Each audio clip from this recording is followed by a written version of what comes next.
Hello everyone, ದೇವರೇನೇನೈತೆ ಈ ವ್ಲಾಗನ್ನು start ಮಾಡ್ತಾ ಇದ್ದೀನಿ. ಇವತ್ತು ನಮ್ಮ ಮನೆಗೆ ಗೆಸ್ಟ್ ಬರೋರಿದ್ದರು, ಅದರಲ್ಲೂ ಮಕ್ಕಳು ಎಕ್ಸ್ಪೆಷಲಿ ತುಂಬ ದಿನ ಆಗಿತ್ತು. ನಮ್ಮ ಮಗನ ಫ್ರೆಂಡ್ಸ್ ಬಂದೆ, ಹಾಗೆಯೇ ಅವ್ರ ಪೇರೆಂಟ್ ಕೂಡ ಬರ್ತಾಯಿದ್ರು.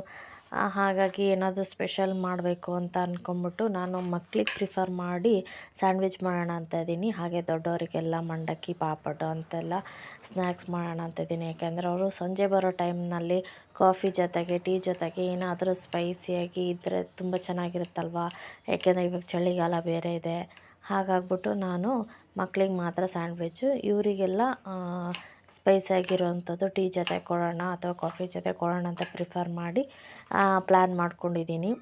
ಈಗ ಒಂದೊಂದು ಸರಿ ಏನಾಗ್ಬಿಡುತ್ತೆ ಅಂತಂದರೆ ಗೆಸ್ಟೆಲ್ಲ ಬರ್ತಾ ಇರ್ತಾರೆ, ಹೋಗ್ತಾ ಇರ್ತಾರೆ. ಬಟ್ ನಮ್ಮ ಫ್ರೆಂಡ್ಸ್ ಗ್ರೂಪು ಅಂತಂದರೆ ಅವ್ರಿಗೊಂಥರ ಏನಂತ ಸ್ಪೆಷಲ್ ಟ್ರೀಟ್ ಇರಬೇಕು ಅಂತ ನಮ್ಮ ಭಾವನೆ. ಯಾಕೆಂದರೆ ಏನೇ ಒಂದು ಹಂಚ್ಕೊಳ್ಳೋದಾದ್ರೂ ರಿಲೇಟಿವ್ಸ್ ಹತ್ರ ಹಂಚ್ಕೊಳ್ಳೋಕ್ಕಿಂತ ನಾವು ಫ್ರೆಂಡ್ಸ್ ಹತ್ರನೇ ಜಾಸ್ತಿ ಏನೇ ಶೇರ್ ಮಾಡೋದಿದ್ರು ಫ್ರೆಂಡ್ಸ್ ಹತ್ರನೇ ಶೇರ್ ಮಾಡ್ತೀವಲ್ಲ.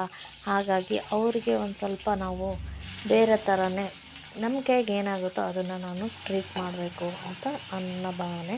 ನನಗೆ ಮಗು ಇರೋದರಿಂದ ನಾನು ಅಡುಗೆ ಮತ್ತು ಸ್ನ್ಯಾಕ್ಸಿಂಗ್ ಮಾಡಲಿಕ್ಕೆ ಇಷ್ಟ. ಬಟ್ ಆದಷ್ಟು ಸಿಂಪಲಾಗಿ ಈಸಿಯಾಗಿ ಇರುವಂತಹ ರೆಸಿಪಿನೇ ನಾನು ಹುಡುಕ್ತೀನಿ. ನೋಡಿ, ಎಲ್ಲ ವೆಜಿಟೇಬಲ್ಸ್ ಎಲ್ಲ ಹಚ್ಕೊಂಡು ಅದಕ್ಕೆ ಫ್ರೈ ಮಾಡ್ಕೊಳಕ್ಕೆ ಇಟ್ಕೊಂಡಿದ್ದೀನಿ. ನೆಕ್ಸ್ಟ್ ಪನ್ನೀರನ್ನ ಕಟ್ ಮಾಡಿಬಿಟ್ಟು ಇದನ್ನು ಚೆನ್ನಾಗಿ ತೊಳ್ಕೊಂಡ್ಬಿಟ್ಟು ಅದನ್ನು ಏನು ಮಾಡಬೇಕು, ತೊಳ್ಕೊಳ್ಬೇಕು. ಏನಕ್ಕೆ ಅಂತಂದರೆ ಅದು ಫ್ರಿಜ್ಜಲ್ಲಿಟ್ಟು ಒಂಥರ ಮೇಲ್ಗಡೆ ಒಂಥರ ಲೇಯರ್ ಇರುತ್ತೆ, ನಂಗೆ ಅದು ಇಷ್ಟ ಆಗೋಲ್ಲ. ಹಾಗಾಗಿ ನಾನು ಅದನ್ನು ತೊಳ್ಕೊಳ್ತೀನಿ. ತೊಳ್ಕೊಂಡ ನಂತರ ಅದನ್ನು ಕಟ್ ಮಾಡಿ ಸ್ಮ್ಯಾಶ್ ಮಾಡ್ಕೋಬೇಕು. ಸ್ಮ್ಯಾಶ್ ಮಾಡಿಕೊಂಡ್ರೂ ಆಗುತ್ತೆ ಅಥವಾ ಸ್ಕ್ವೇರ್ ಶೇಪಲ್ಲಿ ಕಟ್ ಮಾಡಿದ್ರೂ ಆಗುತ್ತೆ. ನಾನು ಅದು ಚೆನ್ನಾಗಿ ಮಿಕ್ಸಪ್ ಆಗಬೇಕಲ್ಲ, ಆಮೇಲೆ ಸ್ಯಾಂಡ್ವಿಚ್ ಮಾಡೋಕ್ಕಾದ್ರೆ ನೀಟಾಗಿ ಕೂರುತ್ತೆ. ಹಾಗಾಗಿ ನಾನು ಅದನ್ನು ಏನು ಮಾಡ್ತೀನಿ ಅಂತಂದರೆ ಸ್ಮ್ಯಾಶ್ ಮಾಡ್ಕೊಳ್ತೀನಿ. ಪನ್ನೀರ್ ಆಲ್ಮೋಸ್ಟ್ ನಾನು ಇದು ಯೂಸ್ ಮಾಡೋದಿತ್ತು ಅಂತಂದರೆ ಅದು ಸ್ಯಾಂಡ್ವಿಚಿಗಾಗಲಿ ನಾನು ಸ್ವಿಸ್ ರೋಲು ನಾನು ಪನ್ನೀರಲ್ಲಿ ಜಾಸ್ತಿ ಮಾಡ್ತೀನಿ. ಯಾಕಂದರೆ ಸ್ವಿಸ್ ರೋಲಲ್ಲಿ ಚೀಸ್ ಹಾಕಲ್ಲ. ಹಾಗಾಗಿ ಪನ್ನೀರನ್ನೇ ನಾನು ತುಂಬ ಯೂಸ್ ಮಾಡ್ತೀನಿ. ಇವತ್ತು ಸ್ವಿಸ್ ರೋಲ್ ಮಾಡಬೇಕು ಅಂತ ಅಂದ್ಕೊಂಡೆ, ಬಟ್ ಆಗಲಿಲ್ಲ. ಹಾಗಾಗಿ ಜಸ್ಟ್ ಸಿಂಪಲಾಗಿ ಸ್ಯಾಂಡ್ವಿಚ್ ಮಾಡೋಣ ಅಂತ ಡಿಸೈಡ್ ಮಾಡಿದೆ. ವೆಜಿಟೇಬಲ್ಸ್ ಎಲ್ಲ ಫ್ರೈ ಮಾಡಿಕೊಂಡು ಪನ್ನೀರ್ ಹಾಕಿ ಇನ್ನೊಂದು ಸಾರಿ ಫ್ರೈ ಮಾಡ್ಕೊಳ್ತಾ ಇದ್ದೀನಿ. ಪನ್ನೀರ್ ಏನಂತಂದರೆ ಅದು ಮಕ್ಳಿಗೆ ತುಂಬಾ ಇಷ್ಟ. ಪನ್ನೀರು, ಚೀಸು ಈ ಥರ ಹೊರಗಡೆಯಿಂದ ತೊಗೊಂಬಂದರೆ ಎಸ್ಪೆಷಲಿ ನನಗೆ ಇಷ್ಟ ಆಗೋಲ್ಲ. ಹಾಗಾಗಿ ನಮ್ಮ ಮನೇಲಿ ಆಲ್ಮೋಸ್ಟ್ ಮಾಡಿಕೊಡ್ತಾ ಇರ್ತೀನಿ ನನ್ನ ಮಕ್ಕಳಿಗೆ. ಈಗ ಸೋಯಾ ಸಾಸ್ ಹಾಕಿ ಫ್ರೈ ಮಾಡ್ತಾಯಿದ್ದೀನಿ. ಸೋಯಾ ಸಾಸ್ ಏನಂದರೆ ಒಂಥರ ಟೇಸ್ಟ್ ಕೊಡುತ್ತೆ, ಆಮೇಲೆ ನೋಡಲಿಕ್ಕೂ ಒಂಥರ ಚೆನ್ನಾಗೂ ಇರುತ್ತೆ. ನಾನು ಆಲ್ಮೋಸ್ಟ್ ಸೋಯಾ ಸಾಸ್ನ ಎಲ್ಲದಕ್ಕೂ ಮಿಕ್ಸ್ ಮಾಡ್ತೀನಿ. ಹಾಗೆಯೇ ಟೊಮೆಟೊ ಸಾಸು ನಿಮ್ಗೆ ಆಪ್ಷನಲ್, ಟೊಮೆಟೊ ಸಾಸ್ ಈಗಲೇ ಹಾಕಿ ಅಥವಾ ಆಮೇಲಾದರೂ ಹಾಕಿ. ಬಟ್ ಸೋಯಾ ಸಾಸ್ ಮಾತ್ರ ಖಂಡಿತ. ಶಿಮ್ಲಾ ಮಿರ್ಚಿಗೂ ಸೋಯಾ ಸಾಸಿಗೂ ಒಳ್ಳೆ ಕಾಂಬಿನೇಷನ್ ಆಗುತ್ತೆ ಅದಕ್ಕೆ. ನೆಕ್ಸ್ಟ್ ನೋಡಿ, ಬ್ರೆಡ್ ಸ್ಲೈಸಿಗೆ ಚೀಸ್ ಹಾಕ್ತಾಯಿದ್ದೀನಿ.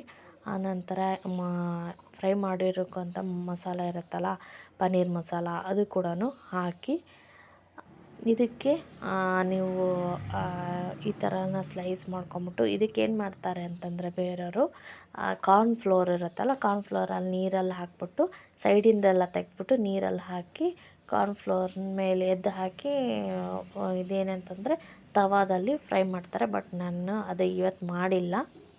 ನೀವು ಆ ಥರನೂ ಮಾಡ್ಕೊಬೋದು. ಆ ಥರ ಮಾಡಿದರೆ ಒಂದು ಸ್ವಲ್ಪ ಕ್ರಿಸ್ಪಿ ಸ್ಟ್ರಕ್ಚರಲ್ಲಿ ಬರುತ್ತೆ. ಸ್ವಿಸ್ ರೋಲ್ ಮಾಡ್ತಾರಲ್ಲ ಆ ಥರ. ನೋಡಿ, ನಾನು ಸಿಂಪಲಾಗಿ ಸ್ಯಾಂಡ್ವಿಚ್ ಮಾಡಿದ್ದೀನಿ. ಈ ಥರ ತವಾದಲ್ಲಿ ಹಾಕಿ ತವದ ಮೇಲಿಟ್ಟು ಈ ಥರ ನಾವು ಫ್ರೈ ಮಾಡ್ಕೊಳ್ಬೇಕು. ನಾನು ತುಪ್ಪ ಹಾಕ್ತಾಯಿದ್ದೀನಿ. ಏನಕ್ಕೆ ಅಂದರೆ ಬೆಣ್ಣೆ ಖಾಲಿ ಆಗಿಬಿಟ್ಟಿತ್ತು, ಹಾಗಾಗಿ ಸ್ವಲ್ಪ ತುಪ್ಪ ಹಾಕಿ ಫ್ರೈ ಮಾಡ್ಕೊಳ್ತಾ ಇದ್ದೀನಿ. ನೋಡಿ, ಸ್ಯಾಂಡ್ವಿಚ್ ರೆಡಿ ಆಯಿತು. ಇದನ್ನು ನೀವು ಕಟ್ ಮಾಡ್ಕೋಬೇಕು. ಕಟ್ ಮಾಡಿಕೊಂಡ್ರೆ ಈ ಥರ ಕೊಡಲಿಕ್ಕೂ ಚೆನ್ನಾಗಿರುತ್ತೆ, ಮಕ್ಕಳಿಗೆ ಡೆಕೋರೇಟಿವ್ ಆಗಿ ಕೊಡೋಕ್ಕೆ ಚೆನ್ನಾಗಿರುತ್ತೆ ಅಂತ ನಾನು ಕಟ್ ಮಾಡ್ಕೊಂಡಿದ್ದೀನಿ. ನೋಡಿ ಎಷ್ಟು ಚೆನ್ನಾಗಿ ಸ್ಟ್ರಕ್ಚರ್ ಬಂದಿದೆ ಸ್ಯಾಂಡ್ವಿಚ್ದು. ಈಗ ಇನ್ನೊಂದೇನೆಂದರೆ ಪಾಪಡ್ ಜೊತೆಗೆ ಮೇಲ್ಗಡೆ ಈರುಳ್ಳಿ ಎಲ್ಲ ಹಾಕ್ತಾರಲ್ಲ, ಈರುಳ್ಳಿ ಟೊಮೆಟೊ. ನಾನು ಈರುಳ್ಳಿಯಲ್ಲಿ ಸ್ವಲ್ಪ ಡಿಫ್ರೆಂಟಾಗಿ ಮಾಡೋಣ ಅಂತೇಳ್ಬಿಟ್ಟು ಅದಕ್ಕೆ ಕಡಲೆ ಹಿಟ್ಟನ್ನು ಹಾಕಿ ಈ ಥರ ಈರುಳ್ಳಿ ಹೆಚ್ಚಿರೋಂಥ ರಸದಲ್ಲೇ ಕಡಲೆ ಹಿಟ್ಟು ಏನಾಗುತ್ತೆ ಅಂಟ್ಕೊಳ್ಬೇಕು. ಆ ಥರ ನೀವು ಮತ್ತೆ ಎಕ್ಸ್ಟ್ರಾ ನೀರು ಹಾಕೋದೇನು ಬೇಡ. ಅದೇ ಥರ ಅಂಟ್ಕೊಳ್ಳುತ್ತೆ ಅದು. ಆ ಒಂದು ಈರುಳ್ಳಿನ ನೀವು ಎಣ್ಣೆಲಿ ಕರೆದು ಅದನ್ನು ಪಾಪಡ್ ಮೇಲೆ ಹಾಕಿ ಕೊಟ್ಟರೆ ಅದು ಇನ್ನೂ ಚೆನ್ನಾಗಿರುತ್ತೆ. ನೀವು ಬೇಕಾದ್ರೆ ಟ್ರೈ ಮಾಡಿ.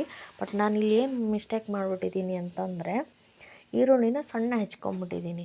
ಬಟ್ ಸಣ್ಣ ಹೆಚ್ಕೊಳ್ಳೋದು ಬೇಡ, ನೀವು ಸ್ಲೈಸಾಗಿ ಹೆಚ್ಕೊಂಬಿಟ್ಟು ಅದಕ್ಕೆ ಕಡಲೆ ಹಿಟ್ಟು ಹಾಕಿ ಫ್ರೈ ಮಾಡ್ಕೊಳ್ಳಿ. ಆವಾಗ ಫ್ರೈ ಮಾಡಬೇಕಾದ್ರೆ ನೀಟಾಗಿ ಎತ್ಕೊಳ್ಳೋಕ್ಕೆ ಈಸಿ ಆಗುತ್ತೆ. ನೆಕ್ಸ್ಟು ಮಂಡಕ್ಕಿ ಮಾಡಲಿಕ್ಕೆ ನಂಗೆ ತುಂಬಾ ಟೈಮ್ ಆಗಿಬಿಟ್ಟಿತ್ತು. ಹಾಗಾಗಿ ನಾನೇನು ಮಾಡಿದೆ ಅಂದರೆ ಚಟ್ನಿ ಪುಡಿ, ತುಪ್ಪ ಅಥವಾ ಎಣ್ಣೆ ಹಾಕ್ಬಿಟ್ಟು ಅದಕ್ಕೆ ಏನು ಮಾಡಿದೆ ಅಂತಂದರೆ ಒಗ್ಗರಣೆ ಕೊಟ್ಬಿಟ್ಟು ಅದಕ್ಕೆ ಈರುಳ್ಳಿ, ಟೊಮೆಟೊ ಮತ್ತು ಖಾರ ಸೇವು ಹಾಗೆಯೇ ಮತ್ತು ಕಾಂಗ್ರೆಸ್ ಕಡಲೆ ಅಂತ ಬರುತ್ತಲ್ಲ, ಆ ಕಾಂಗ್ರೆಸ್ ಕಡಲೆ ಎಲ್ಲ ಹಾಕಿ ಮಂಡಕ್ಕಿನೂ ಮಾಡಿದ್ದೀನಿ. ನಮ್ಮ ಫ್ರೆಂಡ್ಸಿಗೆ ತುಂಬಾ ಇಷ್ಟ ಆಯಿತು. ನೀವು ಟ್ರೈ ಮಾಡಿ, ಚೆನ್ನಾಗಿ ಬರುತ್ತೆ. ಈ ಥರ ಸಿಂಪಲ್ ಸ್ನ್ಯಾಕ್ಸು ಟೀ ಜೊತೆಗೆ ಕಾಫಿ ಜೊತೆಗೆ ಮಾಡಿಕೊಂಡು ಎಂಜಾಯ್ ಮಾಡೋದು ತುಂಬಾ ಖುಷಿ ಕೊಡುವಂತಹ ವಿಚಾರ. ಗೆಸ್ಟ್ ಬಂದಾಗೂ ಇಷ್ಟ ಆಗುತ್ತೆ. Thanks for watching.